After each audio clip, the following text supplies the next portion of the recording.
Students, आप पढ़ रहे हैं class 12th biology molecular basis of inheritance chapter. इसमें आपको पढ़ाया जा रहा है ह्यूमन जीनोम प्रोजेक्ट के बारे में। आज हम लोग पढ़ेंगे ह्यूमन जीनोम प्रोजेक्ट के मैथोडोलॉजी के बारे में। तो आज हमारी टॉपिक होगी methodology.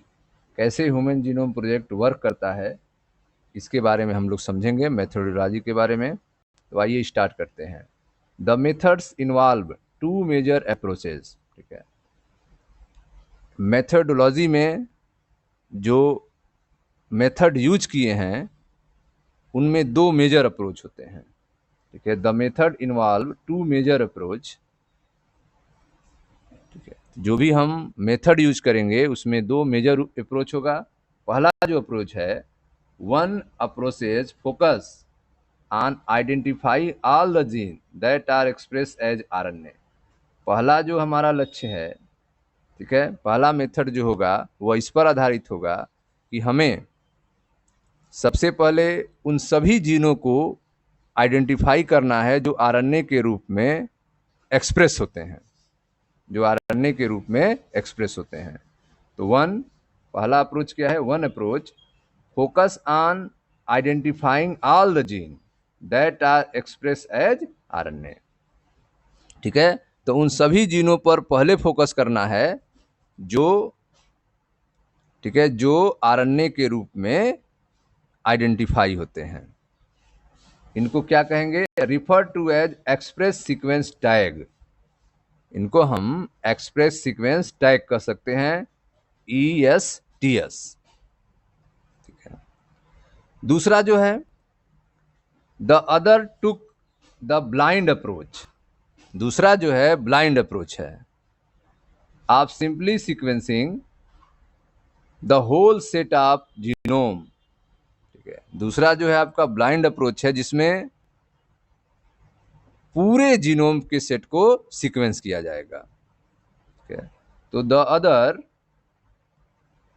Other took the blind approach simply sequencing the whole set of genome that containing all coding. ठीक है, that containing all coding and non coding sequence and later assigning different region in the sequence with functions. ठीक है, तो आप देख रहे हैं कि जो पहला अप्रोच है वर्क का, कि सबसे पहले हम उस जीन को आइडेंटिफाई करेंगे जो आरएनए के रूप में एक्सप्रेस होते हैं, इसे एक्सप्रेस सीक्वेंस टैग कहेंगे। और दूसरा जो हमारा अप्रोच है वो ब्लाइंड अप्रोच है जिसमें आपको हमको होल सेट ऑफ जीनोम को सीक्वेंस करना है। तो सिंपली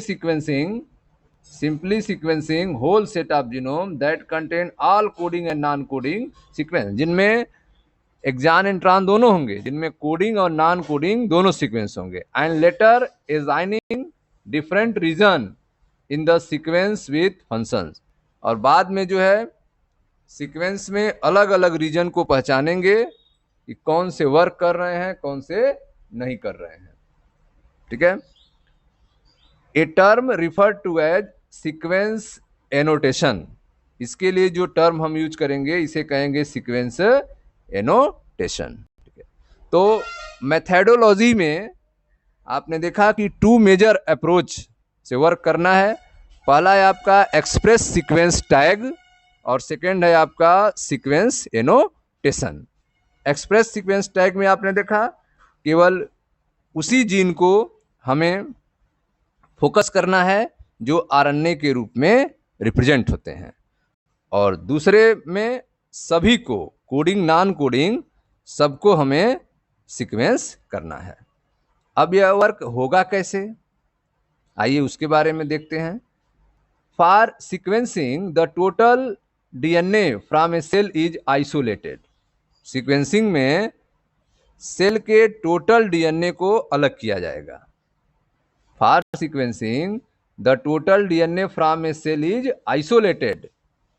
सीक्वेंसिंग में सेल के टोटल डीएनए को आइसोलेट किया जाएगा, अलग किया जाएगा, and converted into random fragment of relatively smaller sizes. और फिर इसको छोटे छोटे टुकड़ों में रैंडम फ्रेगमेंट तैयार किया जाएगा ठीक है, छोटे छोटे साइज में, and converted into random fragment of relatively smaller sizes. ठीक है, स्मॉलर साइजेस में इनको रैंडम फ्रेगमेंट में बदला जाएगा। ठीक, recall DNA is very longer polymer. आप जानते हैं कि डीएनए जो है एक बड़ा पॉलीमर होता है, and there are technical limitation in sequencing very long piece of DNA. ठीक है, डीएनए के पूरे पीस को अगर हम सीक्वेंस करें तो यह एक टेक्निकल समस्याएं उत्पन्न हो जाएंगी, इसीलिए डीएनए को हमें रैंडम फ्रेगमेंट तैयार किया जा रहा है छोटे छोटे साइज में। हम पूरे डीएनए को हम एक साथ सीक्वेंस नहीं कर सकते हैं, इसमें कुछ टेक्निकल लिमिटेशन है।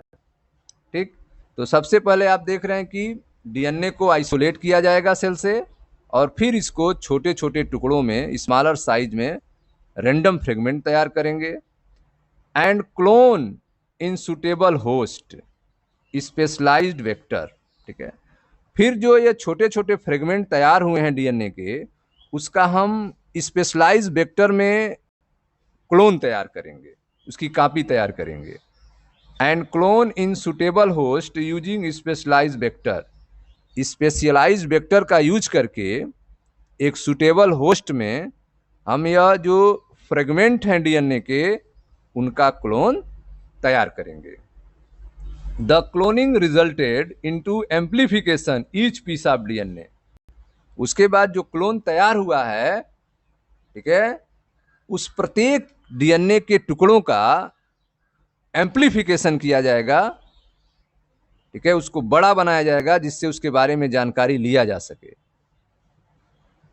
The cloning resulted into amplification of each piece of DNA fragment, so each piece of DNA fragment so that in subsequently could be sequence with S। तो जो क्लोन तैयार हुआ है उसको प्रत्येक टुकड़े का एम्प्लीफिकेशन किया जाएगा और प्रत्येक टुकड़े के बारे में जानकारी प्राप्त की जाएगी। तो आपने देखा इसमें कि जो सेल्स हैं उसमें कंप्लीट डीएनए के बारे में एक साथ जानकारी नहीं प्राप्त की जा सकती। इसके लिए हमें पहले डीएनए को अलग करना होगा, फिर इनको छोटे छोटे पार्ट में, रैंडम पार्ट में तोड़ना होगा, और फिर इसको एक वेक्टर में भेजना होगा जो सही हो। ठीक है, और क्लोनिंग में प्रत्येक डीएनए का एम्प्लीफिकेशन किया जाएगा जिससे उनके सीक्वेंस के बारे में जानकारी मिलना आसान हो जाए। ठीक है, the cloning resulted into amplification of each piece DNA fragment so that it subsequently could be sequenced with S, ताकि जो है उनके सीक्वेंस के बारे में, उनके जानकारी के बारे में, ठीक है, जानकारी मिलना जो है आसान हो जाए। इसलिए हम इसको क्लोनिंग कर रहे हैं, डीएनए का एम्प्लीफिकेशन कर रहे हैं, ताकि उसके सीक्वेंस के बारे में जानकारी जो है हमें आसानी से मिल जाए। ठीक, अब किस होस्ट का यूज करेंगे क्लोनिंग के लिए, एम्प्लीफिकेशन के लिए? देखिए ध्यान से, क्लोनिंग के लिए the commonly use host were bacteria and yeast. जो होस्ट हम यूज करेंगे डीएनए की कॉपी तैयार करने के लिए, वह कॉमनली रूप से बैक्टीरिया हो सकता है और यीस्ट होगा। And the vector were called BSC and YSC. जो वेक्टर होंगे उनको हम बैक्टीरियल आर्टिफिशियल क्रोमोसोम और यीस्ट आर्टिफिशियल क्रोमोसोम कहेंगे। डीएनए की कॉपी तैयार करने के लिए जो आप वेक्टर यूज कर रहे हैं वो बैक्टीरिया यीस्ट हैं, and the vector were called BSC bacterial artificial chromosome and YSC yeast artificial chromosome. The fragment were sequence using automated DNA sequencer. उसके बाद जो फ्रेगमेंट तैयार हुए हैं, ठीक है, उसको ऑटोमेटेड डीएनए सीक्वेंसर का यूज किया जाएगा। ठीक है, जो तैयार हुए हैं ऑटोमेटेड डीएनए सीक्वेंसर का यूज किया जाएगा, जिसमें डीएनए को ऑटोमेटिक तरीके से सीक्वेंस किया जाएगा। ठीक है, the fragment were sequence, fragment टुकड़ों को सीक्वेंस करने के लिए, लाइन से करने के लिए ऑटोमेटेड डीएनए सीक्वेंसर का यूज किया जाएगा, जिसको फ्रेडरिक सेंगर ने तैयार किया था। The fragment were sequencer automated DNA sequencer that work on the principle of a method developed by Frederick Singer, जिसको कैसे वह किस प्रिंसिपल पर वर्क करेगा, और इस मेथड को डेवलप किया था फ्रेडरिक सेंगर ने।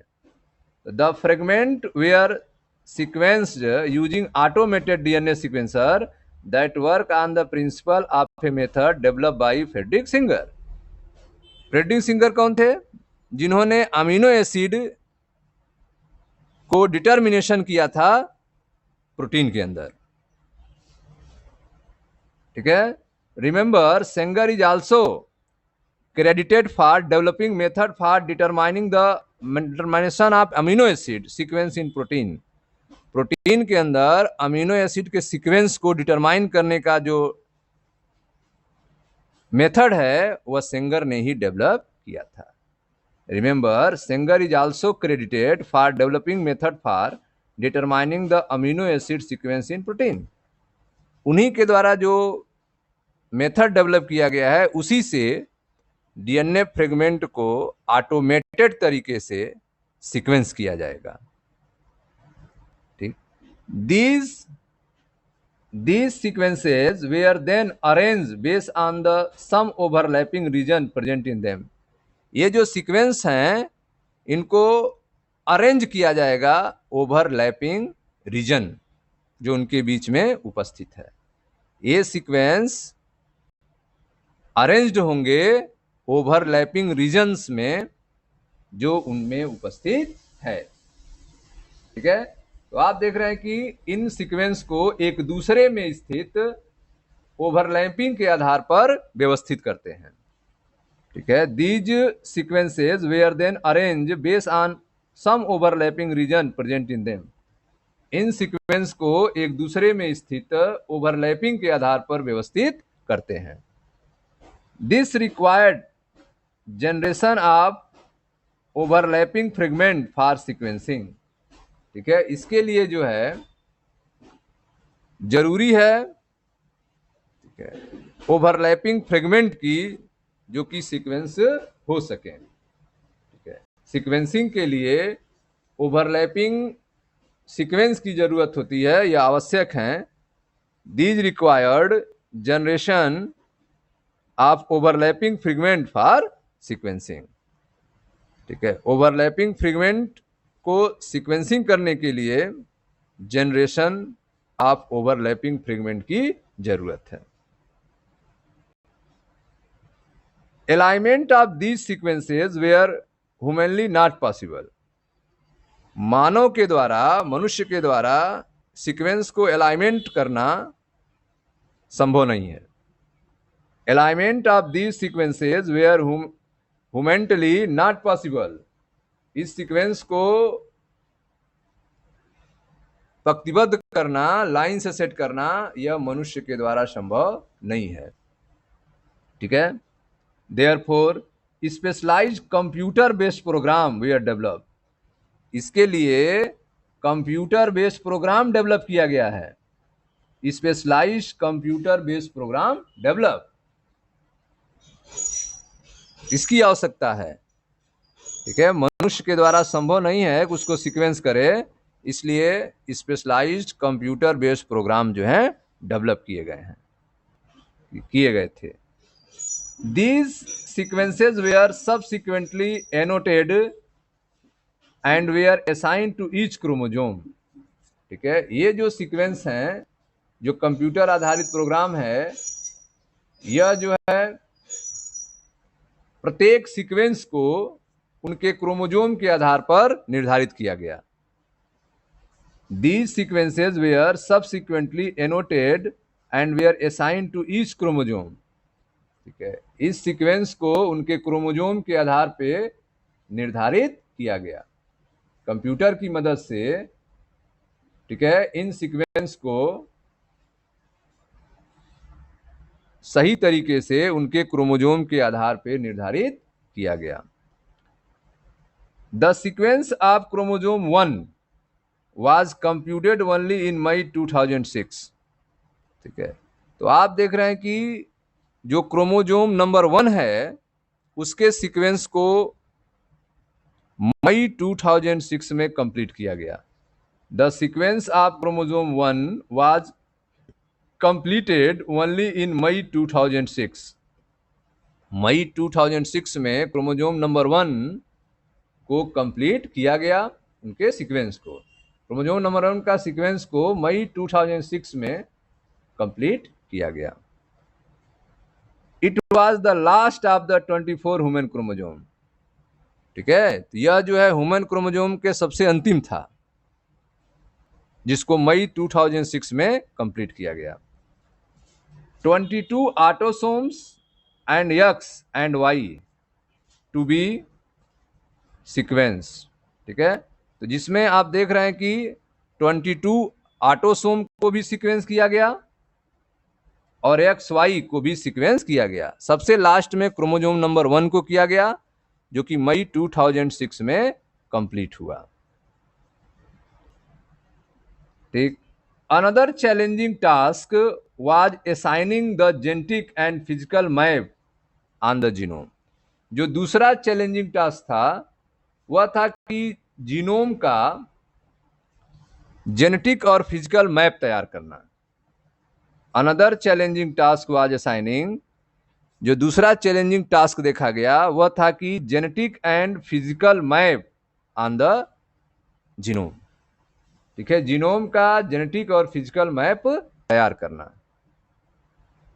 This was generated using information on polymorphism of restriction endonuclease recognition site and some repetitive DNA sequence known as माइक्रोसैटेलाइट्स।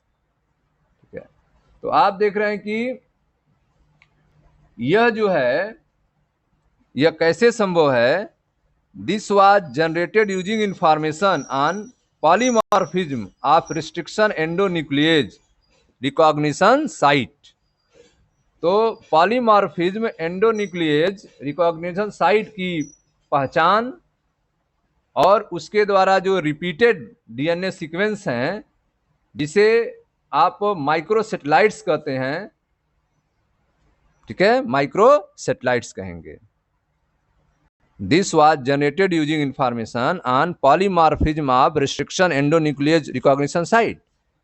इसको जो है जेनेटिक और फिजिकल मैप कैसे तैयार करेंगे, तो इसके लिए हमें कुछ साइट की जरूरत होगी, कुछ रिकॉग्निशन साइट की जरूरत है, जो कि जनरेट किया जाएगा एंडोन्यूक्लियस के द्वारा, पॉलीमॉर्फिज्म ऑफ रिस्ट्रिक्शन एंडोन्यूक्लियस के द्वारा। उस रिकॉग्निशन साइट की पहचान की जाएगी, जिसके बेस पे हम जेनेटिक और फिजिकल मैप तैयार करेंगे। This was generated using information on polymorphism of restriction endonuclease recognition site and some repetitive DNA sequences known as microsatellite। और कुछ रिपीटेटिव डीएनए सीक्वेंस हैं जो बार बार रिपीट होते हैं, जिन्हें हम माइक्रोसैटेलाइट्स कहते हैं। तो जो जेनेटिक और फिजिकल मैप तैयार करने की बात है वह तैयार की जाएगी माइक्रोसैटेलाइट, जो कि बार बार डीएनए सीक्वेंस पे रिपीट होते हैं, और पॉलीमॉर्फिज्म ऑफ रिस्ट्रिक्शन एंडोन्यूक्लियस के द्वारा, रिकॉग्निशन साइट के द्वारा। वन ऑफ द एप्लीकेशंस, ठीक है, इसका एप्लीकेशंस देखा जाए तो one of the applications of polymorphism of repeated DNA sequences shall be explain in next section DNA fingerprinting. इसके हम लोग क्या यूज है, एप्लीकेशन है, इसके बारे में हम लोग आगे देखेंगे polymorphism of repeated DNA sequence का। ठीक है, अगले सेक्शन में जब हम लोग डीएनए फिंगरप्रिंटिंग पढ़ेंगे। तो जो समस्याएं थी, जो टास्क था कि जेनेटिक मैप कैसे तैयार किया जाए, तो उसके लिए आप देख रहे हैं कि रिस्ट्रिक्शन एंडोन्यूक्लियेज का यूज किया गया है, जो कि रिकॉग्निशन साइट को पहचाना है, और माइक्रोसैटेलाइट का यूज किया गया है, जो बार बार रिपीट हो रहा है।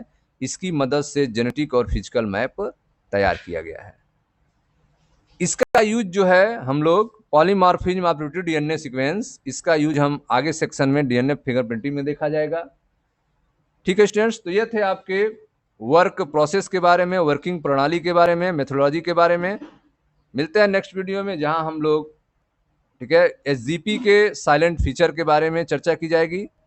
ठीक है, यहाँ पे एक फिगर बना हुआ है बुक में, आप देख सकते हैं, जिसमें एक रिप्रेजेंटेटिव डायग्राम है ह्यूमन जीनोम प्रोजेक्ट का, जिसमें आप देख रहे हैं कि ह्यूमन के अंदर से सेल को अलग किया गया, सेल के अंदर से डीएनए से क्रोमोसोम अलग किया गया, उसके बाद फिर कंप्यूटर के बेस पे, कंप्यूटर की मदद से इस प्रोजेक्ट को तैयार किया गया।